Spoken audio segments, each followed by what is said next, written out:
Hey, it's Kathy with City Farmhouse Studio. When I first started to get into knitting machines, I thought the only way to really get pattern capability on a knitting machine was if you got a knitting machine with pattern capability. So those with either a punch card or electronic pattern capabilities. Those tend to be way more than some budgets can afford, especially whenever you're looking at getting a standard, a mid-gauge, and a bulky machine. It just kind of compounds. So I have a standard gauge that does have punch card capabilities, but I wanted to expand into more of that mid-gauge machine so I could do thicker weight yarns. Well, the LK150 is one of the ones that is most readily available. It's one of the budget-friendly ones, but it does not have any pattern capabilities built in like a punch card, and it's definitely not electronic. So whenever I first got it, I thought, oh, well, I guess I'm going to be limited to stockinette fabric or maybe a few little details of ribbing. I could do cables with transferring stitches around, and then maybe a few eyelets where you're making holes, transferring stitches every so often, but nothing that detailed, nothing that extensive over a sweater, let's say. Well, as I've been working with an LK150, I've come up with several ways. I've researched, I found some ideas, I've been inspired, and I've put them all together so that you can see all of them to get ideas of what may work for you and help you out on some other patterns for machines that don't have either a punch card or electronic. So the first set is what comes with the machine. Nothing you have to make, it's right there as you open the box. And those are your needle pushers, your selectors. We all know this one, it's the 1x1, every other needle that you can select to help you cast on. This would help for you to select needles if you want to transfer them over to make lace. You could also pull them all out and select your machine to hold to do tuck stitches, but you are limited to selecting just of these patterns.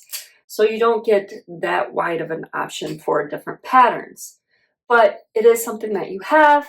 It's free, it comes with the machine, and it does give you some more pattern capabilities.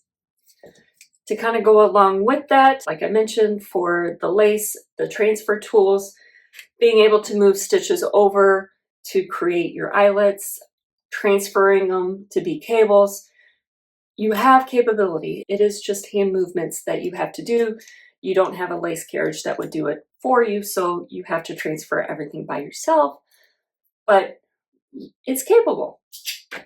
Along with that, your latch tool that would help you get your garter stitches. So dropping down many rows to latch all the way up. So like I have done on the Dream of a Cardigan, it really doesn't take that much more time. It's kind of meditative and it's fun hearing it and feeling it as it goes. So latch tools for ribbing I don't find it that big of a deal. However, if you wanted a garter stitch or more complicated basket weave type textures, that's a little more cumbersome on these machines. It's a cumbersome on any knitting machine unless you have a G carriage. So beyond that, that's what comes with your machine. Now, one of the things I've done to make these a little bit easier and less stressful, like on my Irish shawl, I marked the top of certain needles, these little caps. You could do the ruler down by the edge of if your machine has one of those, with a dry erase marker or washable marker. Don't use Sharpie. Just to designate which needle I need to transfer all of the stitches onto where it's a repetitive pattern. That way I'm not counting stitches over and over, and it's marked and just kind of helps with those movements be a little bit quicker. Now, another thing that I've done that takes a little bit more effort to create, but not necessarily money, I've created little cardboard notification selectors. And what these have done is helped tell me which needles I need to move and in which direction. I've color coded it, so one color means I need to move them left, and one color code means I need to move them right. I have multiple ones for a multiple row repeat, and it's easy to designate which needles need to move, and you don't have to keep counting those stitches all the time. Another thing that I'm working on and kind of exploring that I saw online is taking bobby pins and opening them so that you have your own little tools And I've created different ones where some are, you know, every other needle, to where you can select the needle, take off, and then transfer them as you need to in whatever pattern repeat you need, however many numbers you do. Just opening them up, so taking a bobby pin that is as you would use and just opening it slightly to where it's straight. I did find also that afterwards taking pliers and pinching the top so it comes a little bit more to a point helps that fabric move off way easier.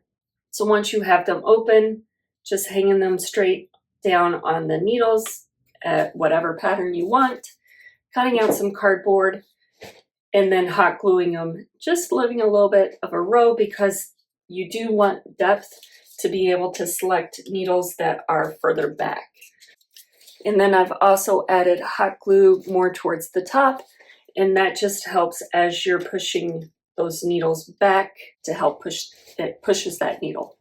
So cardboard boxes, Amazon shipping, Walmart, just getting the cardboard that we all are getting shipped stuff to, and then some bobby pins from the Dollar Tree. You're in business and ready to make your own needle selections in whatever pattern you need them to be. Combining this with kind of color coding what stitches need to do what can really help those selections go quicker. So I've also bought a ruler that I am looking at doing a whole long row of the bobby pins so that I can make my own garter bar, which I'll talk about in a little bit more, a way to move a lot more needles beyond just your transfer tools that come with the machine. Comment down below if you would like a specific video, me showing you how I've made these and how to use them. Another thing that I've found, and I'll put the link down below of where I've gotten the file, is a 3D print needle selection. And what these do is the pins come out and there's a grid inside. So you can really just plug and play what pattern you would want. I've used these on the diamond canvas sweater and also the diamond lady cardigan for my tuck stitches whenever this did not work.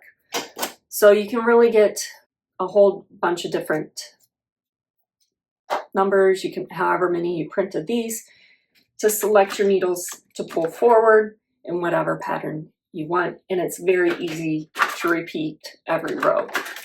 At my library recently, these were under $5 to print with about 15 of these bags. I may get more of these printed so that I could have a multi-row repeat and each one is set up for the different patterns. Another option you can look at is looking for a garter bar.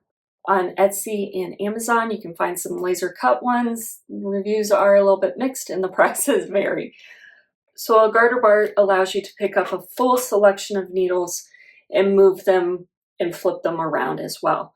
So if you're wanting every other row to be a purl stitch, you can knit a row, pick up all the stitches, transfer them around, knit another row, and those all would be purl stitches. Pick them up again, switch it, and knit another row, and it would be all knit stitches. So it would reverse all the stitches all at once. So kind of neat to have for even moving and decreasing in the center of a panel. You can move all those needles in besides just taking 3 at a time and kind of scrunching them all together. Like I mentioned before, this is what I'm looking at, making one out of a ruler and bobby pins to see how that works for moving a large selection of something for under $2 basically. Another thing available are these multi-prong transfer tools. This one is for a standard gauge, but I did see some for mid-gauge machines. And what they are is it just has your transfer tool prongs, but then you can select how many you want out, and with just a little tension dial to screw them in place, you can select however many and in what shape. So this one for the standard gauge is 7 needles up here. I did see one for 9 for the mid gauge. They come in handy, but again, you're just limited to however many needles are on this one.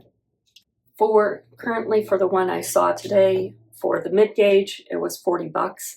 So if it is an investment, and if you use it and it helps you save time, it's great. This one actually gave me a little bit more of a fit because the needles just kept slipping and sliding and moving around the place. And especially when you're pushing in on a machine, they moved. So it wasn't as, I didn't find it as ideal as I thought it would. Another option is the needle Beedle. This is a little tool that you can select and program 8 needles into different patterns, and then as you run it across your bed, it would select those needles out for you in whatever pattern you had programmed it to. I do not have one. I have not really heard reviews of it, but I've seen that a lot of people have purchased it and are looking for it, marking the needles and using the different ones I've created. I found I could get a whole lot more different repeats and not be limited to 8 needles. That was kind of my hesitation on getting one to try. But let me know below if you have one and if you like it, so that others can see what your thoughts are. So there's over 10 ideas of different ways how you can create patterns easily without any pattern capability machine. Let me know down below which ones you've tried, anything that you've worked, anything I've missed. I'd love to hear from you. Talk to you later. Bye.